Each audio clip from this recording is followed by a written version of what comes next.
Charleston Leaders is a nonprofit organization that helps foster and develop leadership here in the Charleston community. Today, I talk one-on-one with Larry Collett, the co-founder and director of Charleston Leaders, for this edition of Quintin's Close-Ups. And if you haven't already, subscribe to my YouTube channel and like Quintin's Close-Ups on Facebook. Larry Collett, welcome back to the award-winning Quintin's Close-Ups. Well, thanks for having me, Quintin. You're very welcome. Obviously, you are the co-founder, obviously, and the director of the Charleston Leaders, and we know that you all help, bring together a lot of leaders to engage and enact a lot of things to help better the community, if I'm not mistaken. Who is Larry Collett these days? I tell you what, Larry Collett is a father of 3 young boys, 5 years old and younger. Wow. And the lower half, not the better half, but the lower half of the Collett family. My wife, Rebecca, is the better half.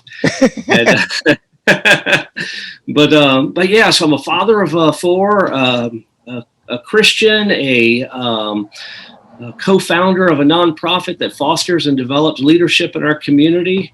And so I kind of stay pretty busy with 3 boys, 5 years old and younger, and a nonprofit. It keeps me pretty busy. Keeps you pretty busy. How do you define leadership right now? I tell you, leadership is within, and everybody has leadership in them. Everybody is a leader. Some people may not realize they have it, but when they come and they get involved with Charleston Leaders, we kind of talk about it. We bring it out, and everybody has that quality. And what's your quality? My quality is bringing leaders together to make a positive impact in our community. In the community. And how do you define the Charleston community right now from a leadership standpoint? Yeah, the Charleston community right now, we're really working in the Tri-County area. So when we are going out, we're doing events. We try to cover all 3 of those demographics. But I'll tell you, it was about 5-6 months ago. We went up to Columbia and met with the Lieutenant Governor, and we were sharing some of the vision of what we have for Charleston Leaders. And she, along with Molly Spearman, the state superintendent of education, they would love to see us bring this statewide. And so that's a wonderful vision, and hopefully we see that 5 to 10 years from now. And who else shares your particular vision, Larry? I would have to say that our community does. When you really start talking to leaders in our community, they know what they want. They really want to see positive things. They really want to take care of our young leaders in K through 12. We invest a lot into our young leaders with the Leader in Me program. And while that ROI might not be today, we're looking at 10 years from now, 12 years from now, and what that looks like. And who exactly are these young leaders here in Charleston? Young leaders are those that are at our low country schools, our public schools, our private schools. We walked into a school, Mount Holly Elementary in Goose Creek, and it is amazing, Quintin. When you walk into that school, a first grader is going to greet you at the door, going to look you in the eye, going to shake your hand and welcome you to their school. And then they're going to share their leadership goals with you. And it's not just in the school, but also what they're doing at home. And they're bringing leadership into their home. And that's what's amazing. And that's the reward that we have when we're doing this. And what other rewards are you looking for next when it comes to education? You know what? If I had that magic wand, I would love to see Leader in Me in every school in the Low Country as well as in our state. There's about 77 schools right now in the state that have the Leader in Me model. We're about 7 here in the Low Country. And our vision is to see it in all of these schools, because when you can teach a young individual leadership, and I don't know, Quinn, if you're familiar with the Leader in Me program, but it's based on the 7 Habits of Highly Effective People, the book. Oh, yes. By Franklin Covey. Right. And so when you can teach the habits to these young leaders, and then you see them synergizing with one another, they're going to be doing positive things, not only in their school, but also at home and also in our community. And I'm going to touch on the habits in just a moment, because I went back and looked at some of the posters earlier this morning on the Charleston Leaders Facebook page. But I want to go back to the August 3rd, 2018 interview I did with you for Quintin's Close-Ups here at the College of Charleston.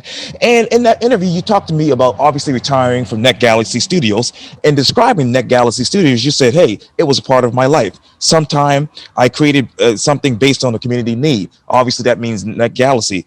What's the need in this community right now when you think of the Charleston Leaders? I tell you what, if you are looking at the news these days, if you're watching it on television, if you're reading it in the paper, the need is leadership. We've got some great leaders leading our cities and our communities and our state, but imagine what will happen when you can triple that leadership, when you can take strong individuals that can synergize together and come to that resolution of what we need in our community for the betterment of our community. That's the need. And that's the need. And you also told me too, everything I wanted to deliver to businesses is why you did Net Galaxy. What has Charleston Leaders delivered to businesses around Charleston? It is delivered to not necessarily the businesses, but the leaders of those businesses. It has brought them the opportunity to interact and engage with other leaders in the community to either, one, find out what's happening in our community, maybe what's on the horizon, but then also just to kind of interact and say, hey, how can we help? What can we do to help you? And that's what a leader is. A leader is thinking about others first. And that's what we've brought to the business community. And you talk about interaction. You also told me this in the interview in 2018, that 15 years ago, there was not much technology here in Charleston. How have you woven technology into Charleston Leaders? I tell you what, when it comes to Charleston Leaders technology, our website obviously is a cornerstone of communication, right. For our leaders. And we've got just about every type of functionality and feature in that website to communicate with our leaders. We send out a leader snapshot every Monday morning, kind of shares what's happening in our community. But also they can log in and do enterprise corporate training, leadership training. So our partnership with Franklin Covey, we just announced that for our enterprise side. We've been doing the K through 12 side, but now our enterprise side, now you can get all of 28 of their training courses online for less than $1,000. Wow. All part of membership. Part of membership. And those course trainings, which one resembles your particular organization? Well, the 7 Habits of Highly Effective People, that is one. We've got the 4 Essential Roles of Leadership. That's a great course, training course, and we provide all the assessments, the videos, the resources, all part of that. So it's kind of a self-paced.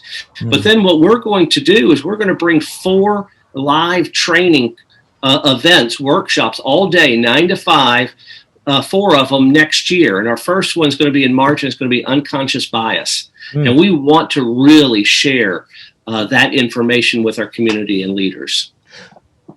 What is the state of that unconscious biasness? It is really just kind of bring awareness to bias. It's kind of unconscious. We may be saying things that we're not really realizing what we're saying. And so now to be able to kind of go into a workshop with a certified trainer to kind of share, the thought process of maybe we shouldn't be saying some of the things we're saying and thinking maybe that pathway, and just kind of pivot just a little to make sure that we are fair and we are the leaders that we need to be in our community. And, when I also spoke with you for Quintin's Close-Ups in 2018, you talked obviously once again about Net Galaxy, and you told me you had struggles of starting it and getting that particular business off the ground.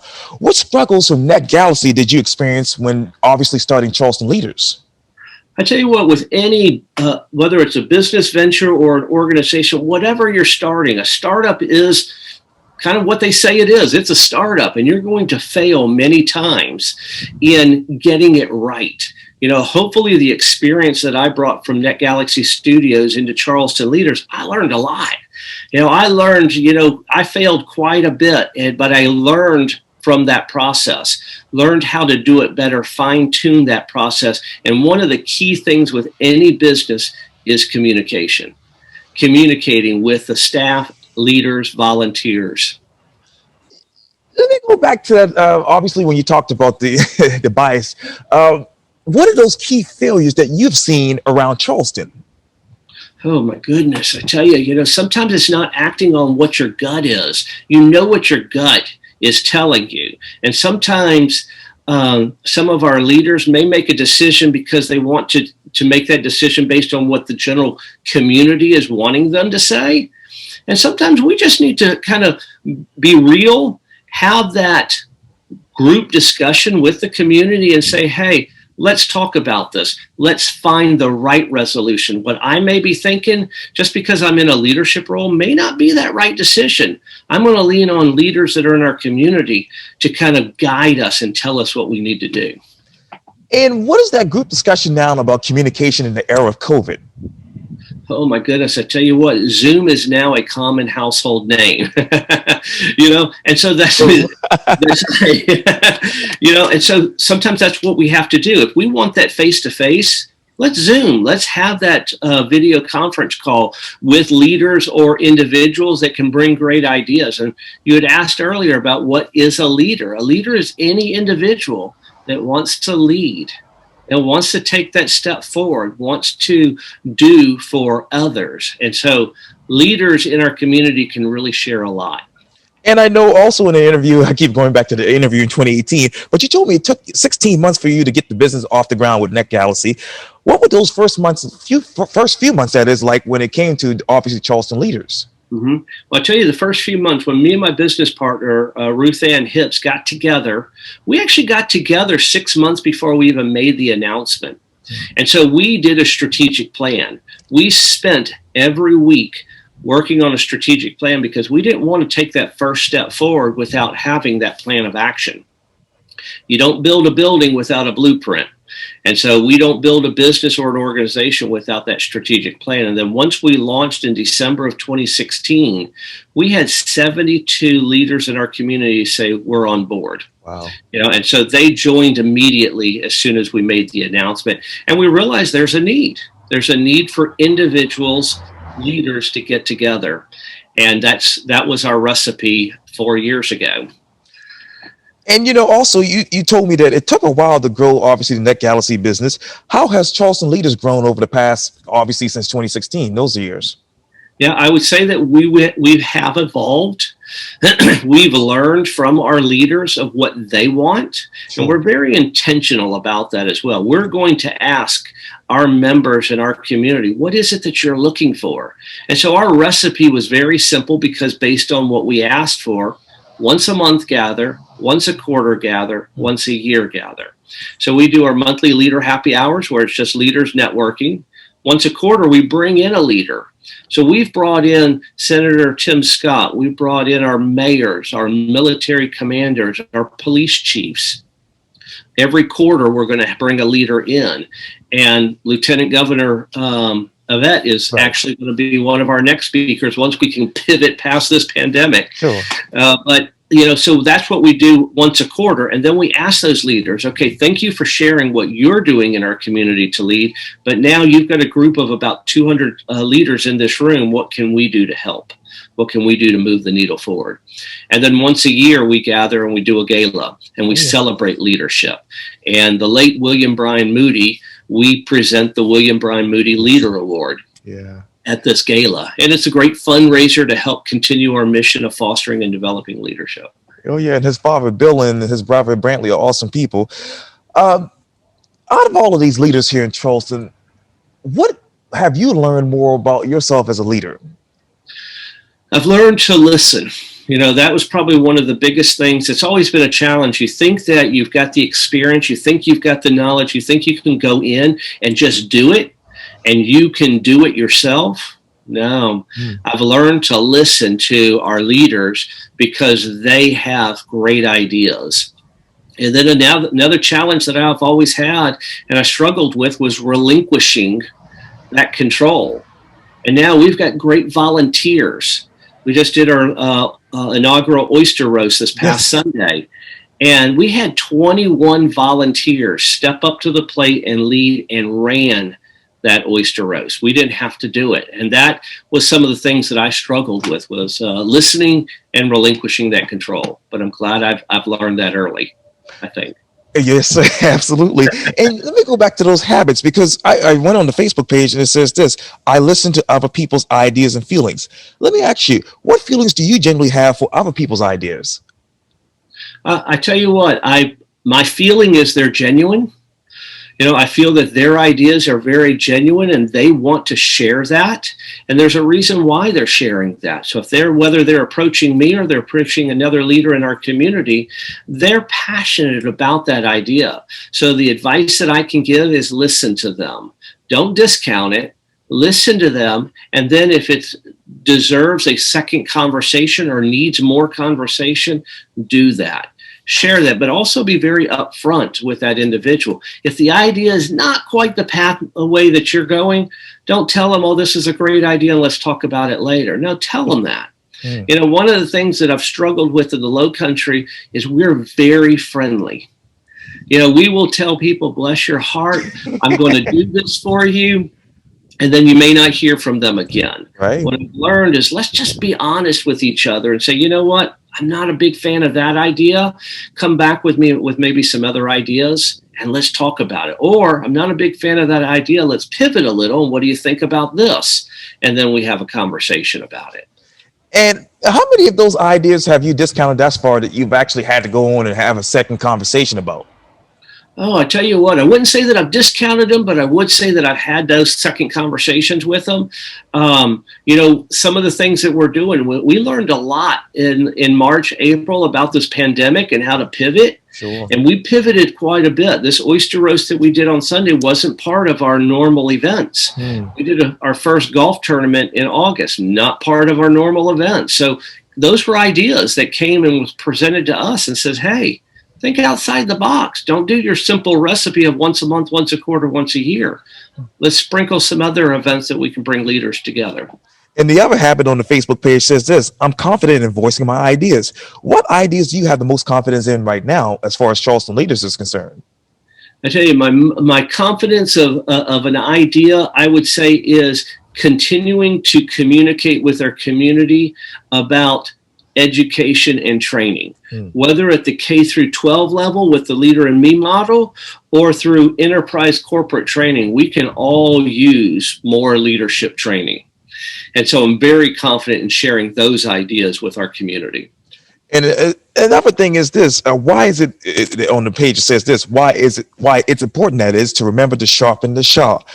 That is, how sharpened is your leadership star right now? That is. Well, I'm not going to say it's dull, but I am going to say that it has leaned more toward the sharper side. But you know what? When we sharpen the saw, that means we have to continue to learn and we have to continue to sharpen that saw so that we can be the best that we are and what we strive to be. And so I encourage everybody to always continue to sharpen the saw. And yes, sir. Sorry about the delay in the Zoom here, but let me ask you this: what type of culture have you created to achieve your goals for Charleston Leaders? I tell you what, one thing that I mentioned just previously is we're intentional. We're very intentional in our conversations with people. It's not uncommon for me to pick up the phone and just call someone and say, hey, how are you doing? What can we do to help? What has this pandemic hurt you with, and how can I connect you with somebody else? And so I would say that, doing that and communicating, with our friends, our leaders, our acquaintances, those in higher office is something that we need to continue to do. And that's the culture that we have, is our members know that we're very intentional with what we do. And this might be another redundant question, but let me ask you this: how do you balance Charleston Leaders and your other businesses, because you have a whole lot of businesses, in this unbalanced world? Yeah, great point there, Quintin. I would say that I've learned to use a calendar to plan. So I plan everything at the beginning of the week, and sometimes late at night after I've tucked the boys in bed. I'm looking, okay, what do I have tomorrow? What do I have later in the week? And so I do plan quite a bit. And you think about it, when you wake up in the morning and you plan, your day is completely structured and it's easier for you. When you don't plan, you wake up and it's like, well, what am I going to do today? You're all over the place. Yes. And so planning is something that I do. That is amazing. That's so amazing. Well, Larry Collett, thank you so much for your time. And again, welcome back to Quintin's Close-Ups. Thanks for having me. Happy to always see you. Likewise. Thank you greatly.